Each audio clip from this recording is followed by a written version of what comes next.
A community in mourning is calling on the city to take action after 2 shootings in 3 months. There have been arrests in one, but the other remains unsolved. One resident says the city needs to do more to address the root issue causing violence in her neighborhood. Unfortunately, like what's happened to Namdi, what's happened to Shaquille, to Brian, and it's terrible to have to list off names of young men. But what's happened to them is only a symptom of a larger issue in the city that hasn't been addressed. Munira Abukar has lived on Scarlettwood Crescent for most of her life, and she believes it's not more police presence or security cameras that will stop the violence that's plagued her neighborhood for years. A lot of these young men, before they actually become the killers they are, become jaded by the lack of services you have in the community, by the lack of opportunities, by the lack of employment.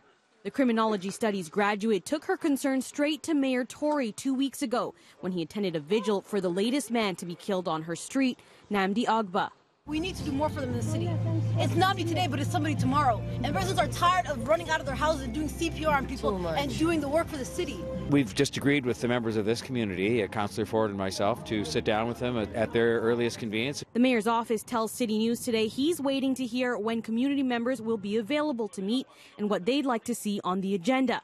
But Abukar says she's disappointed it took Agba's death for the mayor to visit her neighborhood, considering how many shootings she's seen on her street. And this was really a point I was pushing home was, if you're mayor of the entire city, you have to be there when we grieve as a city. You have to be there for all of us when we go through experiences of gun violence and community violence as a whole. Agba was categorized by police as an innocent victim in his shooting death.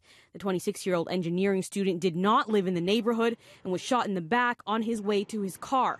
Days later, police released multiple security videos from the Toronto Community Housing Complex, theorizing that he was simply in the wrong place at the wrong time, killed because of animosity toward the neighborhood.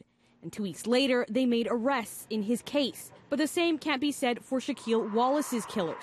He was shot 2 months before Agba in almost the same manner, just meters away on his way home from work. So Namdi was shot right here, and Shaquille just up around the corner. And so the same level of security in terms of the cameras and the same level of monitoring is available to the police. Though the circumstances are similar, Abukar points out it took 3 months for Toronto police to release a still image of a car connected to Wallace's murder.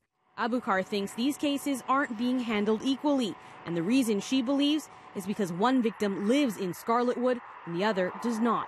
I'm happy for Namdi's family because they really pushed, but I also am frustrated for Shaquille's family and his mother and his sister in particular, because the same level of pushing that was done by both families was met with very different responses. But because they live in this community, it's like the assumption is that you are a part of what this community has kind of bred, and that's not true. That to me was a key factor that decided, because Namdi lived outside the community, there's this element of innocence that's very blatant and very clear. Homicide detectives were not available for comment this evening, but a spokesperson for police tells City News there could be any number of reasons for delay in releasing surveillance images.